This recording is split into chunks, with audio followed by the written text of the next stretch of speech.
बीड जिल्ह्यामध्ये निर्माण झालेल्या जातीपातीच्या भिंती नष्ट केल्या पाहिजेत असं आवाहन पर्यावरण मंत्री पंकजा मुंडे यांनी केलं आहे। भगवानगडावरती झालेल्या दसरा मेळाव्यामध्ये त्या आज बोलत होत्या।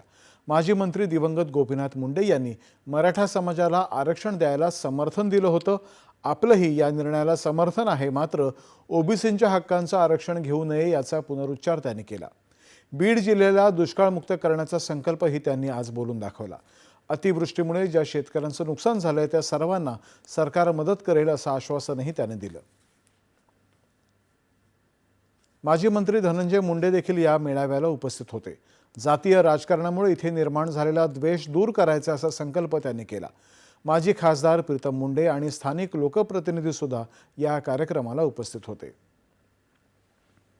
राज्यातल्या 3.5 शक्तिपीठांपैकी एका देवीचा वास असलेल्या कोल्हापूर शहरामध्ये आज शाही दसरा सोहळा पारंपरिकरित्या मोठ्या उत्साहात साजरा झाला।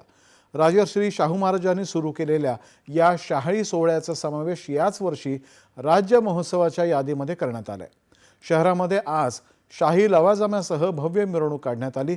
सायंकाळी तोफेच्या सलामीनंतर महालक्ष्मी, अंबाबाई आणि तुळजाबाई देवीच्या पालख्या दसरा चौकाकडे रवाना झाल्या। दसरा चौकामध्ये शाहू छत्रपती यांनी शमीपूजन आणि पालखी पूजन केलं। यावेळी अनेक मानकरी, जिल्ह्याचे पालकमंत्री प्रकाश आंबेडकर, मंत्री हसन मुश्रीफ, जिल्हाधिकारी, शासकीय अधिकारी आणि नागरिक मोठ्या संख्येने उपस्थित होते। शाहू छत्रपतींनी यावेळी नागरिकांकडून आपट्याची पानं देखील स्वीकारली।